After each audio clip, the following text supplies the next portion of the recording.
गंगा नदी के किनारे बसे एक छोटे गांव में एक गरीब किसान रामू रहता है। रामू हर सुबह सूरज निकलते ही खेत में मेहनत करने के लिए निकल पड़ता है। रामू का परिवार छोटा है, उसकी पत्नी, बेटा और एक गाय। परिवार की आर्थिक स्थिति कमजोर है। रामू के खेत में बाढ़ आने के कारण उसकी सारी फसल बर्बाद हो गई।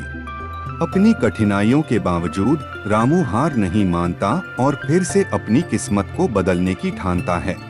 गांव के एक बुजुर्ग से रामू को कुछ नए बीज मिलते हैं, जिनसे फसल जल्दी बढ़ने की संभावना होती है। उन बीजों को अपने खेत में बोने का निर्णय करता है और मेहनत से नई फसल की देखभाल करता है।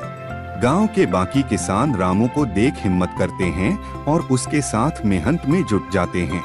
रामू को फसल में धीरे धीरे सुधार दिखने लगता है। पौधे हरे और ताजगी से भर जाते हैं। एक दिन रामू अपने खेत में अचानक कुछ अजीब सी चीज देखता है। रामू को मिट्टी में एक प्राचीन मूर्ति मिलती है जो गांव में पूजनीय है। रामू मूर्ति को गांव के मंदिर में स्थापित करवा देता है और गांव वाले उसकी बहुत तारीफ करते हैं। मूर्ति की स्थापना के बाद गांव में फसलें तेजी से उगने लगती हैं और किसान खुशहाल हो जाते हैं।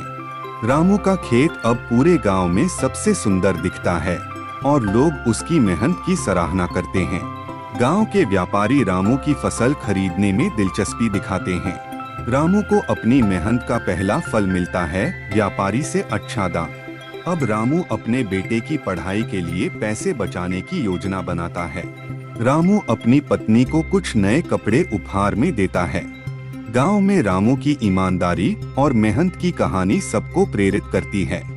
रामू अपने खेत में नई फसल उगाने की तैयारी करता है, इस बार उत्साह और आत्मविश्वास से भरा। एक नई बीमारी फसलों में फैलने का खतरा होता है और रामू इसे लेकर चिंतित होता है। रामू बीमारी से निपटने के लिए जैविक तरीकों का उपयोग करने का निर्णय करता है। जैविक तरीकों से रामू की फसल स्वस्थ रहती है और बेहतर उत्पादन देती है।